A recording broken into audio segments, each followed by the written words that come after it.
It's the cries of Kenyans who lost their brave children. That is indeed the top story in all the dailies this morning. The Daily Nation says why they had to fall.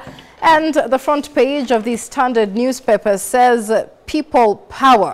And a look at the front page of the Star newspaper says, I listened to you, cabinet is fired, says President William Ruto. And that is indeed the top story this morning, and a big shocker for the nation as President William Ruto makes a bold decision in a bid to restore public confidence in his administration. In studio with us as we take a look at us making headlines on the dailies, we have Arnold Maliba, who is the strategic communication advisor at the UDA party, as well as Steve Mbogwa, who is an LSK council member and describes himself as a Gen Z lawyer, a millennial who's been at the front line of helping Gen Zs who've been getting into trouble with the law in the wake of the anti-finance bill protests. Gentlemen, good morning. Good morning. Thank you so much for being with us here in studio today. Steve, let me begin with you. What was your reaction when President William Ruto made this announcement yesterday? Good morning. I think the first thing is we have realized the power now has gone back to the people. And the president has realized it is time to start listening to the people. And I think he made that was a very wise move based on the challenges that he has been facing across the country and lack of legitimacy. Because the moment we saw the protests and the protesters enter the hallowed corridors of the parliament, literally it meant they lost legitimacy. And losing legitimacy, you have to find a way of regaining it. He tried to bring on board, I think, Honorable Raila Odinga, but he noticed people are still not happy about that. So it is one step towards the right direction. What now the members of this country and especially the young people continue to demand for is now accountability, to hold those people who are misusing public funds into account, to also do away with some of these unconstitutional offices, because despite the fact that he sent away the cabinet, the office of Honorable Musalia Mudavadi is unconstitutional. Need to be sent away, need to be sent home, because we can't be funding people on positions which are just politically created and they have no anchorage on our constitution or laws. Right. But what do you make of the front pages, the headlines on the front pages? People Daily says good riddance, and this is perhaps the most radical move that President William Ruto has made in the wake of the recent anti-government protests. What was your reaction to it? In many ways, the president is the president of very many firsts, not just from his background, how he's actually risen to power, and how he's even come this far. But then looking at the headlines, it's very much aligned with the national mood. If you looked at the reaction of the country yesterday, across towns sampled by televisions, and part of that is actually evident in newspapers this morning, is that the nation felt that they needed much more. This speaks to the generational handover. And even as the generational handover happens, there's also the reorganization on how we prioritize our staff. Because number one, of course, we've always spoken about the first liberation, that is the struggle for independence. That was fought by now what you can actually comfortably, we in this age bracket can actually call them our forefathers who came ahead, did the first liberation. And that was simply to get rid of the white man and gain independence. With that, a lot of what was there was a little bit of going to the forest, fighting hard, and just seeking for independence alone. After independence, we realized that independence alone was not enough and we needed good governance. That struggle went on for 50 years. It's evolved differently, and it's the embodiment of the Constitution 2010. That is the anchorage that the Constitution 2010 really carries. But then now that is the second liberation, and there's so many stories about it. But then the third, and in my opinion, final liberation, at least for a people, is the socio-economic empowerment as really averred in Article 43 of the Constitution. That being in a free country is not enough. Being in a country with a very progressive constitution like ours is not enough. And the people are asking that they need much more. Now, for Article 43 to be realized, we will not use the same strategies that were used for the first and second liberation. And the president, if you looked at his statement yesterday, the president, first of all, spoke of the achievements so far realized under this administration and the team he had. But then further he spoke that now we've realized that for us to actually align with Kenyans, then there's much more to be done. So I think the president, number one, has of course read the mood of the nation. Number two, the nation William Ruto leads is not the nation he inherited. Radically, the nation he leads is not the nation that he actually inherited. I'll tell you just quickly, number one, we have got about 7.2 million millennials in this particular country. Those are all voters. Right. We have got about 8.4 Gen Zs as of the categorization, if you look at how we actually ended up here. But those 8.4, about 5 million of them are of the age of majority. So we still have got 3 million that are still in a level where they are not at the age of majority. Of course, after that, then we have got the alpha generation, because as a country, we are a child-rich nation. Now, looking at how that works, of course, now the core of voters, Michelle, is actually millennials. But then there is a first group that is catching up. Because generally, at that particular point, child mortality, I don't know whether it's mortality, I think that's what they call it, survivability was a little bit high. And as much as childbirth had gone slightly lower, the people giving birth were much more. So we are at a point where we are at the cusp of national handover, and the president must change the way he does that. The young people are saying that we need to realize economic freedom in our lifetime, that we will not do it for tomorrow. And they actually say that they understand everything about governance.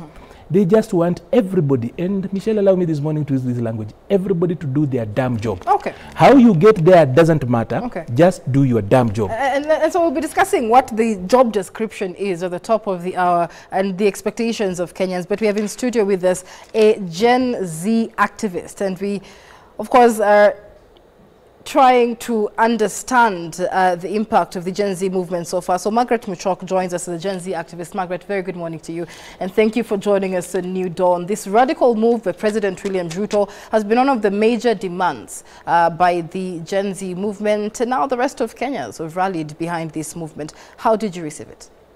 Thank you so much for the question, and thank you for having me. As a Gen Z, first of all, we are partly happy. However, this is just part of the job that we want the president to do. You can read all your cabinet off, but who are you going to replace them with? Are you just putting them behind the scenes? Like, what is the procedure that you're going to use to get other people into those positions? Because if we are the majority of the population as Gen Zs, then we need to see representatives of Gen Zs, because we had a cabinet where half of them do not even know what their job description is. They don't know what they're supposed to be sitting there doing. They're just misusing and misappropriating our funds. Yet we have Gen Zs who even have their master's degrees, and they do not have an opportunity to lead this country. So the president, wherever he is, I'm sure he's listening. I'm sure he has people who are listening. That's just part of the deal.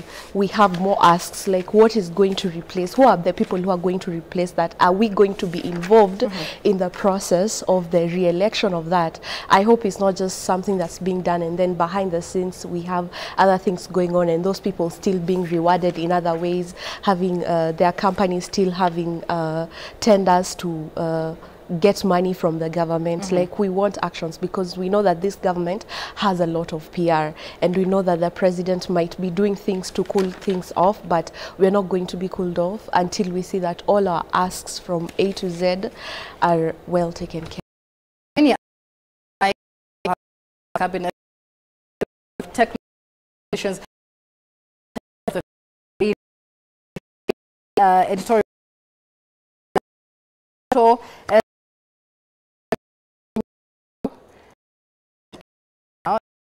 carding cabinet who are gentlemen, this Arnold, even as invite the public to give us their thoughts. The hashtag is New Dawn. Speak to us on X at K24 TV.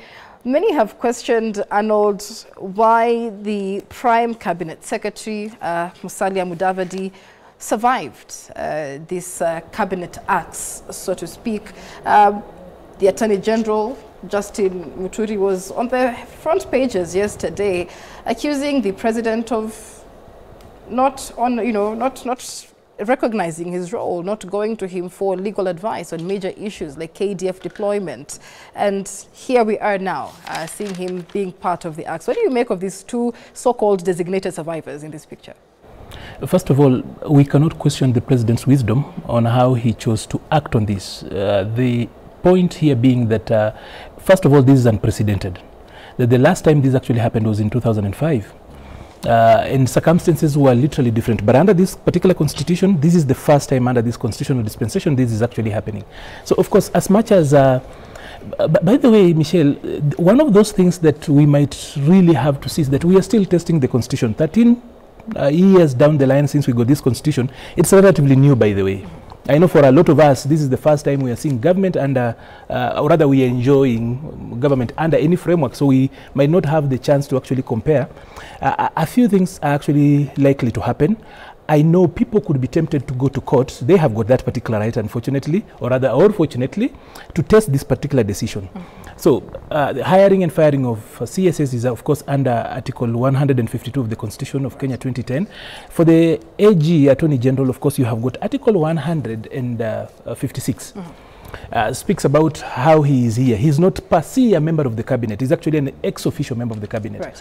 But then at the AG's Act, Section 12 of that particular Act, almost limits the hire and fire on how you move around with the AG. Of course, the president has got the power. He can actually hire and fire at any particular time. But if you looked at Section 12, it has got a little bit of a ground that somebody will want to exploit and go to court. Wakili here and his friends are good at that. So you might actually see them trying to do that. But you know that generally the country is happy with the decision. Now, as for the two who actually have survived, and this country is actually humorous. One of those things that you choose to afflict you in this country is stress. But if you just looked out and had a little bit of data, you can always be happy, because even in tough moments, people talk about this. I said we might not be in a position to actually understand why the president did that. But a few pointers. Number one, there's the ongoing AU process to ensure that Kenya has, we have got a chance at the AUC chairmanship. That also is work that is ongoing and it's a little bit heavy. Two, our contact with the external world is one at this particular point that is very, very important. And you cannot 100% leave that particular post unmanned. Secondly, of course, I do not think that very many people in this country really have got an issue, including the young people that went to the streets, had an issue really with the former leader of ANC, who has been the CS, first of all, for Treasury, no, not Treasury, for public service before he came to where he is today. So, and there's of course the argument about the cabinet, the prime cabinet secretary position.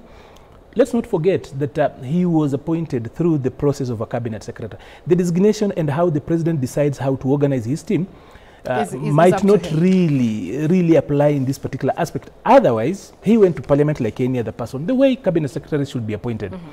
So, if that speaks, of course, the place of the deputy president is guaranteed, because that is actually done at the ballot. And Michelle, I need to say this very much early, that as much as people are happy about the decisions and the conditions they're giving the president, it's also important that we remind Kenyans that the president works with the people you have provided him with. So even as we speak and set the standards for the president, we as voters should also set standards for ourselves. For example, the highest organ, if you look at it from the civic perspective, is parliament. That is the national delegates conference of the country. When you look at parliament, you should be able to see the face of the country. Does that represent you? Right. By the people going to parliament, marching to parliament, it said one thing, that they have no faith in those people. Yet it is not William Ruto who gave himself that particular cabinet, or rather that particular parliament. It is the people. So as you set the standards for the president, please set standards for yourself, that when you go to the ballot, choose better. All right. Yeah, we should not. And Michelle, now looking forward to the process of recalling and perhaps getting a better parliament. You know how that is going to be difficult. You know how it's easy for the president to recall his people, but parliamentarians have actually made it a little bit difficult to recall them. First of all, you'll have to go to court and get an order. They have to have served at least half their term. And then there is that particular process that goes around. So we cannot be hunting with the hares, or rather hunting with the hounds, and running with the hares. So we want standards, we want service delivery, but when we come to choose, we really do not care. Right. Because we a lot of us, by the way, responsible. a lot of Kenyans cannot trust their children with their MPs. Okay, and it's great it brings that up, Margaret, because when you take a look at page 7 of the People Daily, you have a headline here that says, Kalonzo endears self to Gen Z for political support. And the Wiper Party leader has been seen to be backing his presidential ambitions from the youth now, throwing his weight behind what he says is an endorsement of their call for an overhaul of the governance system in the country. What are your thoughts on the political class, seemingly the opposition especially, which is now divided on their stand on issues like the multi-sectoral forum, coming in to back Gen Z? So first of all, I'd like to echo what Wakili has said when it comes to leaders. We, the Gen Zs, have not been voting majority of the years. And so even when we come out to the streets, we are seeing that these are the repercussions, because they say that if you're wrong, you accept your mistakes so that you're able to correct them. And I think for the political class moving forward, Gen Zs are tired of being betrayed by politicians. We are tired of being given handouts, and we are just giving them a message that we are not our parents. If as Gen Zs we can lead a revolution, if we can put so much pressure on a government, then that means we can also lead. We do not want someone coming along the way and hijacking what we have started, because the opposition has been quiet for a very long time. The opposition has not been giving us direction as a country, and the opposition itself is divided, so they are also a confused lot. And the Gen Z is saying, now we have clarity, we know what we want, and moving forward we are going to shun political apathy in this country, because we have realized that our vote truly counts when it comes to the leaders. And we're saying that the portrayal of the leaders that are there today, including those people in the political class on the opposition, they have been put there for a long time, and no one has had the voice or the opportunity to challenge them. And now we're also challenging them. Even at the political party, we have most parties not having NEC members as youths. And we are saying that we also want youths in those political parties. The opposition should know that that's also our ask. We want several youths. We don't want a NEC where we have 24 members and only one representative is a youth member. And even in that representation, we don't have young women. As a Gen Z activist, I'm also a young women human rights defender, and I'm saying that it is also time for young women in this country to come out of the marginalization that we have been seeing in political parties, where we campaign for these politicians, even in the oppositions. We are part of the MDD, we go out on the streets, we have the greatest voice, you know. Like 2 weeks ago, people are saying that we have not seen women in the streets rioting, and we have realized that if women protest, they make a lot of noise, and it's sensible noise, and we are able to call out people to action. So we are saying also women, we have to come out of, as young women specifically, of begging people, even the opposition leaders, to give us positions, to give us nominations and all of that. We want to be empowered at the political party level. And if these opposition leaders like Kalonzo want us on their table, or like they are supposed to now come to our table and discuss. He should not come with a party and say, oh, this is a party that was formed so many years ago. No, we have fresh voices, we have fresh ideas, we have a fresh way of doing things, and they can see. Because on their end, they were unable to do that during the maandamano. Now we have started our own revolution. You cannot come and hijack it and say that you're supporting us on the peripherals, you know. And yesterday or the day before yesterday, we saw you at a meeting where you were agreeing to have dialogue, you know, even with Baba. He had first of all agreed without consulting the Gen Zs. Right. Now when the Gen Zs go to his office, that's when he's like, no, I'm listening, because he's seeing that there is power here. They did a good job, they started this, but now we are at a position where we want this passed over to us, and we want them to know that we know what we want and we can lead. So yeah. What then remains the fate of the multi-sectoral forum called by President William Ruto? It's meant to begin Monday. What is the state of that representation of the 50 youth who are expected to be part of the 150? Is it still going on? Are Gen Z planning to be part of this? So we are not planning to be part of this. We rejected it because the whole constitution of it, the consent from the Gen Z, like how did they come up with that list of those people? You know, like we need a proper consultation. That's why you have seen that a lot of people have declined to sit on that multi-sectional dialogue committee, because like what is the procedure if we are saying that it is young people who are asking for these things, yet you have a lot of those people who are the problem that we are seeing, who are the people who have caused the problem in this government, who are misadvising the president. We cannot have people who are the problem being also asked to create solutions. Yeah. Right. And see, as we went up with the paper review, the People Daily on pages 4 and 5 says it was a day of long knives. Pretty much. And it looks like the ministers were caught unawares by Ruto's earth-shaking acts. That story is on page 4 of the People Daily. But with regard then to the multi-sectoral forum, because President William Ruto dissolved his cabinet on Friday, calling for a multi-sectoral forum on Monday. Do you see it, Steve, as a show of good faith then, that may be a sort of olive branch for the youth to agree to come to the table? I think for the longest time, Kenya has operated on politics of individualism. And that's why you find it is what I want, what I think people, when I feel I need to call people for protest, I call them. When I want to call them to have a conversation, I call them. And most of the people who are in government, who are way older, have suffered on this problem. That's why you find all these issues is caught in them unaware. And the call by the president to form this multi-sectoral forum is just the normal tactics we have always had before. When there is protest against governance, call people for discussion, then they prepare a report, they will hand over the report. No one knows what happens to the report. It is put in some shelves and you'll never hear about it. When Honorable Odinga went to the street the last time, the last finance bill, they created a report, and that report, we are seeing the first item is being implemented this year following protests.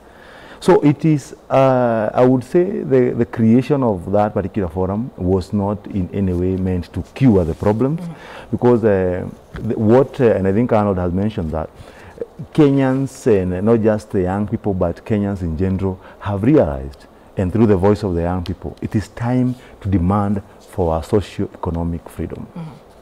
When I give you, you take my taxes, and you're telling me you want to raise the tax bracket to almost 22%. I want to see the hospitals with medicine. I want to see the schools with funds. And that's so these are conversations that you have noticed most people, when you apply for bursary, you can get a bursary. It is a politician who is now giving you as medicine. So it is, you have to worship them, you have to praise them to give you these kind of things. And some of the demands that people continue agitating, and as young people we continue pushing for, is even doing away with bursaries. We bring them back into the ministry, fund our education system, make it affordable and available for everyone who wants to pursue education, so that we stop living at the mercy of these people. This is something you asked Arnold, and I think, I don't know whether he left it by design, leaving behind Musalia Mudavadi. We need to appreciate that his office is an illegal office. He was left behind for political reasons, to manage the politics, but we want them to be sent home, so we stop funding unconstitutional offices. People who have no basis in the law, they need to be sent home. Because the president not doing away with Mudavadi is mainly trying to manage the politics of West Kenya.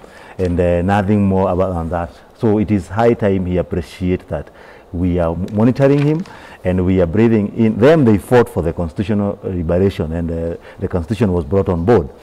Us, as the young people of today, we want to see the constitution, the life breathed into the constitution. We want to see the constitution having a life, living on its own, so that everybody is equal. And that's, following the constitution and ensuring that the executive and the government is seen to be compliant with the law is part of what Kenyans want to see. I'd like to take a break, Arnold. We'll come back with much more on that cabinet purge, as President William Ruto promises many more changes in his government. But let's wind up on page 12 of the People Daily, and that is a report on the late Judge David Majanja's tributes pour in as Kenyans mourn the departed judge. charge. Now, President William Ruto yesterday led the nation in mourning Justice David Majanja, who died on Monday when he was receiving treatment in Nairobi.